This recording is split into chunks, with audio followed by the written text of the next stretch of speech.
Lalu anaknya Jin Yong-ki yaitu Song Jun dengan kode 11 terlihat buru-buru menuju ruangan ayahnya, kemudian marah-marah karena Jin Yong-ki yang berencana merebut penuh grup Sonyang itu tak akan berhasil karena ia akan melepaskan warisannya.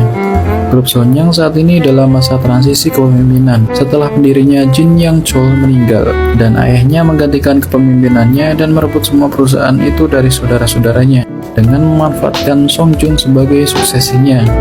Namun Song Jun menolak karena melihat kecelakaan waktu itu. Entah kecelakaan apa yang dimaksud, bisa jadi merupakan rencana busuk ayahnya.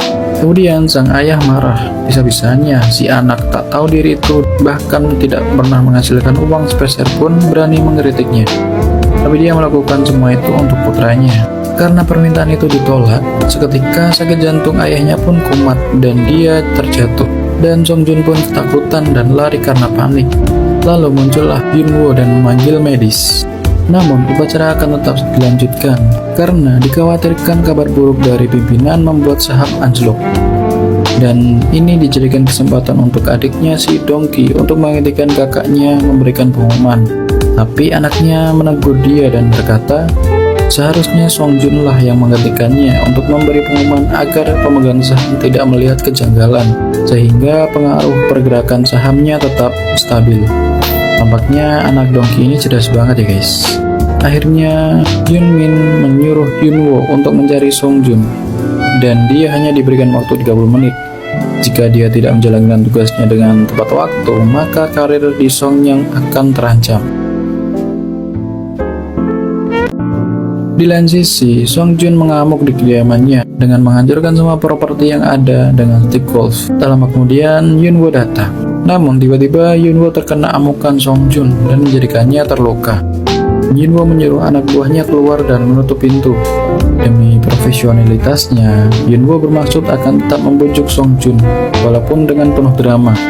Hingga dia disiram oleh Song Jun. Dia tetap berusaha sabar dan tetap berusaha membujuk Song Jun. Dia menjelaskan jika Song Jun tidak segera menghadiri upacaranya dan memberikan pengumuman, maka perusahaan yang dipimpin ayahnya akan direbut oleh paman dan bibinya. Akhirnya Song Jun pun bersedia menghadiri acara tersebut dan dia datang tepat waktu untuk berpidato. Dalam pidatonya, dia berjanji selama masa transisi akan membagi keuntungan secara adil dan akurat pada seluruh pemegang saham. Hal ini membuat yang lain bingung dan kesal karena itu akan membuat perusahaan merugi.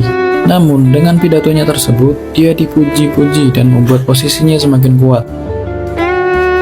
Sedangkan Yunwo yang berperan besar dalam suksesnya acara tersebut justru tidak mendapatkan apa-apa. Dia hanya makan mie instan di kantin, ditambah dia mendapat ejekan dari para bawahannya hanya karena riwayat pendidikannya yang rendah. Kemudian Yunwo mendapat telepon dari istri pimpinan, dan ketika anak buahnya yang tadi menjelek-jelekannya kaget karena ternyata dia ada di tempat yang sama.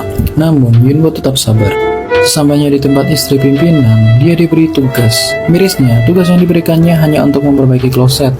Kemudian dia diberikan uang receh, seolah-olah dia hanya seorang pesuruh rendahan. Padahal jabatannya dia di perusahaan itu kan sebagai manajer. Namun dia tetap sabar, mengingat dia adalah tulang punggung keluarga.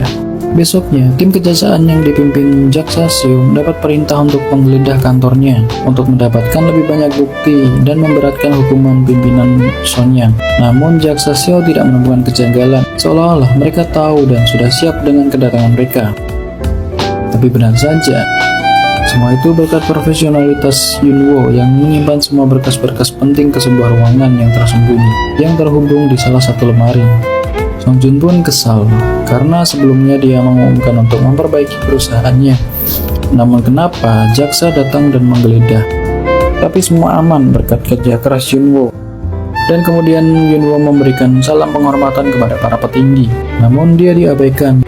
Dan hanya anak keempat dari pendiri perusahaan bernama Yongki yang menyapanya dan mengucapkan terima kasih atas kerja kerasnya. Hanya saja Yongki ini memutuskan hubungan dengan keluarganya karena dia lebih memilih menikahi seorang wanita yang tidak direstui ayahnya dan menjadikannya dia dicoret dari daftar keluarga dan daftar warisan perusahaan.